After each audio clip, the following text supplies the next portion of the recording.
Romantic Land. We didn't know that was an actual place. Okay. And that's my own. Yeah, next to the money tree. All right, we're about halfway through our show, and as always, we want to say thank you to the Executive Inn and Suites for having us here.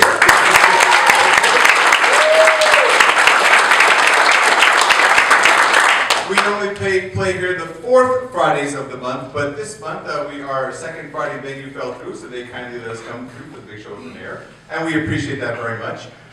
We have a Facebook page, we have a Twitter account. If you go to unscrewedcomedy.com, you can sign up for both of those and follow us in all the social media platforms that are out there.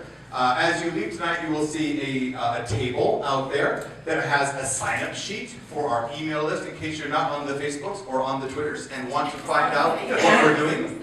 And also you can sign up for, we teach improv. If you're thinking out here, I'm as good as those guys, you're probably right. And let's find out. We teach classes in improv, and the next one is starting July 3rd, Wednesday, July 3rd. And if you're interested at all, come see me after the show. Come sign up to be let know about these, and we'll have a lot of fun. We're available to hire if you have a private gig of any kind, or maybe a corporation that you want to have a special something party-wise. Come see me after the show. But for now, let's get back to the laughter.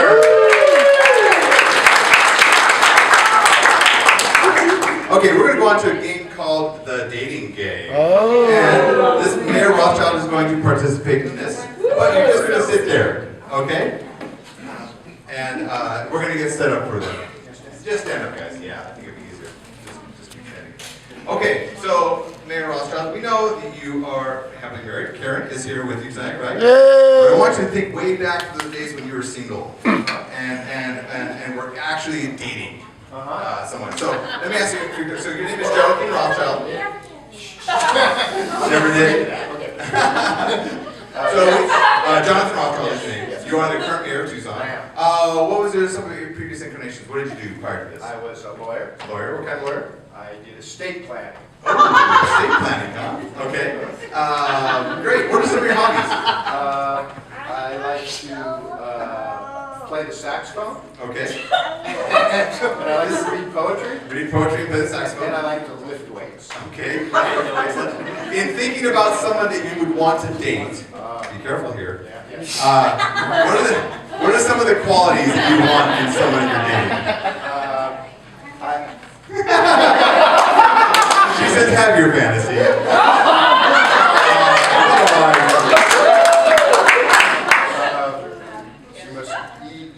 She must be sweet. Sweet. And beautiful. And beautiful. And intelligent. And intelligent. Well, that's it. Done. What are some of your turnoffs? What are the things that would be a deal breaker? Smoking. Smoking is a deal breaker. Not brushing your teeth. Not brushing your teeth. Especially after you smoke. And getting corn in the cob stuck in your teeth is really... There's a lot of oral things going on there. So anything that doesn't take things out of your teeth is a bad thing. Yeah. All right, anything else? No, I think... Okay. Otherwise, we're good. Everything is good. Did you go to your prom? Yes. Do you remember your date's name? Yes, I do. What was the name? Dorothy? Dorothy. Yes. Okay, well, Mayor Rothschild, with your kind permission, we're going to find you a date. On the Not Out, Just Unscrewed, the dating game. Welcome, ladies, gentlemen, bachelors, bachelorettes, to the dating game. Canceled dozens and dozens of years ago, it still haunts our lives. That's why my tie is so wide. Well, as has become normal and expected on this game, we have a bachelor and 3 lovely bachelorettes. Let's meet all of them in our effort to make a love connection. Copyright different show. Bachelor, tell us something about yourself. Well, my name is John, and currently I am a politician of some sort in a small desert town. How rustic. Well, we like it. It's our version of a metropolis. What do you like to do for fun, John? Well, I love to curl up in front of the air conditioner all year long and read poetry. And then, early in the morning, I like to go into my backyard, not wearing many clothes, and practice my saxophone. I see. That must sequester the neighbor's patience. We have 3 lovely bachelorettes for you, John. I know you can't see them, but you'll be able to hear their voices and make assumptions about their looks based on those voices. Bachelorette number 1, won't you tell us about yourself? Hello, my name is Willow, and I am currently working on getting my graduate degree in women's study, horticulture, animal husbandry, 17th century women's studies, and the poetry of Native American society. A liberal arts school, I assume. Yes, and for a living I make macrame couches. Plural, so more than one. More than one. Well, that is an accomplishment of some note. Bachelorette number 2, I wonder if you could enlighten us with details about yourself. Ready? Okay. I'm Jill. I'm a Dorado. I go to CDO High School.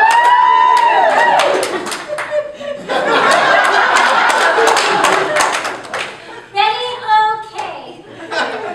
How dynamic! A dynamic presentation for Bachelorette number 2. Bachelorette number 3, you're 3rd, but I'm sure you also have details you can enlighten us with. Petite Creuse, Patrice Le Dilisoire. I have lots of money because I did lots of money. You give me lots of money. Yes, mumble. Petite Creuse. Oui? Oui, you speak French? But you also I've committed to too much here. No.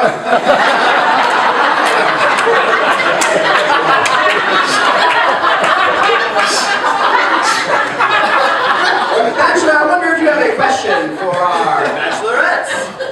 It'd be so much easier if I could see them. Yes, but that's why it's a game. All right, well, let's have some fun. Bachelorettes, what do you consider when choosing a dentist?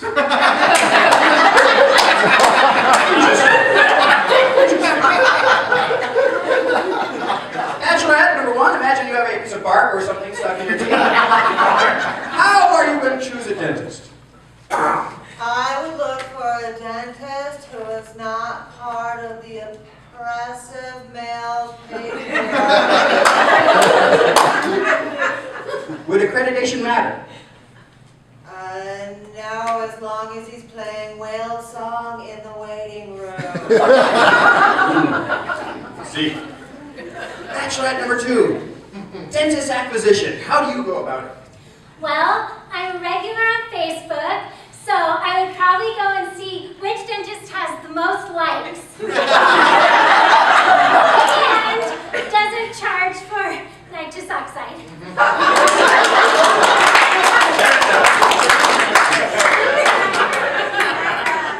And the exotic bachelorette number 3, try to speak English. This time. speak English. If he is very good looking and makes a lot of money, I would date him. Also, if he specializes in teeth whitening. Okay, bachelor, you may not have understood. She said that if he has a monkey and whiteboards, then he's accepted. It sounded completely fluent to me. You must have traveled. Well, I have been out of the city a couple of times. Now another question for our bachelorettes. Bachelorettes, in my current profession, I really value a strong community. What is your definition of a strong community? We're going to start this time with bachelorette number 2. Bachelorette number 2, a strong community. Well, it would have to start with a pep rally. Let's hear it, guys. Give me a C. C. Give me a D. D. Give me an O.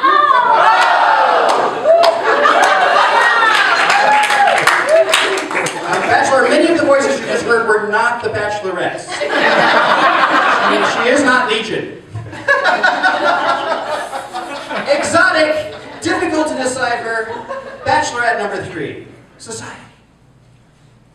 If I can travel there in my jet, I might go there to the community. Visit. Okay. Her perfect community would involve the New York Jets, apparently. There are other details, but they're inserted. Yes, and now a third question for our bachelor. I don't believe I've heard. Forgive me. My batting line must be too tiny. Bachelor number 1, Willow. The perfect society. Besides excessive armpit hair in women, what else? Apparently, I've once again been overlooked by the man, but I'd like to say that the Ojibwa Ganocracy was an ideal society, and I would like to point out that I believe this young lady has had her brains oppressed out of her head.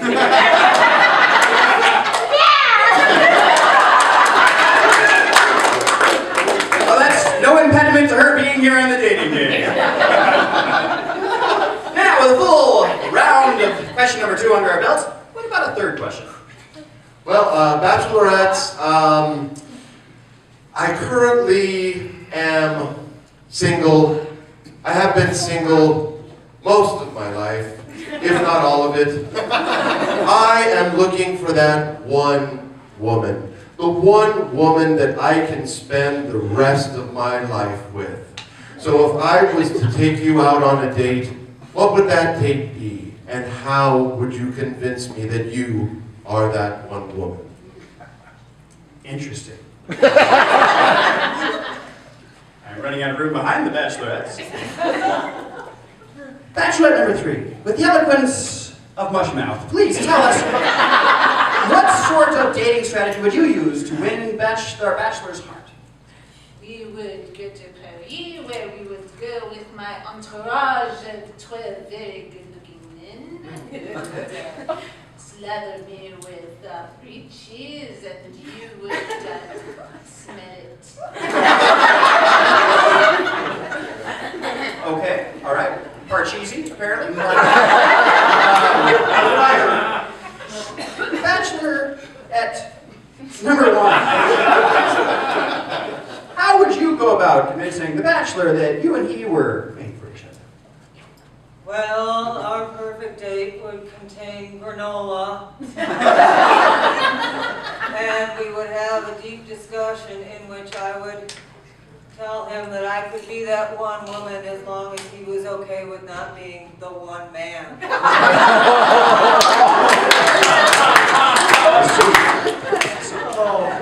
And bachelorette number 2. Oh, come on, you know. Go CDO! There would be a CDO Friday night football game, and I would hold the pom-poms, and he would hold the megaphone.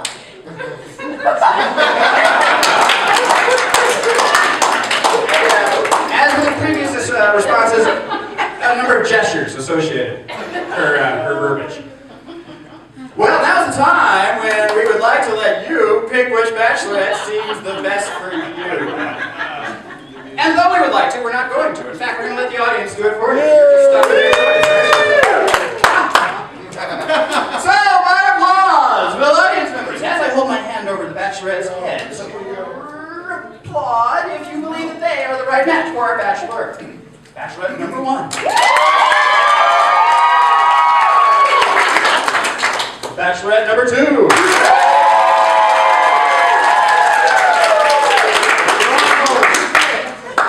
Bachelorette number 3.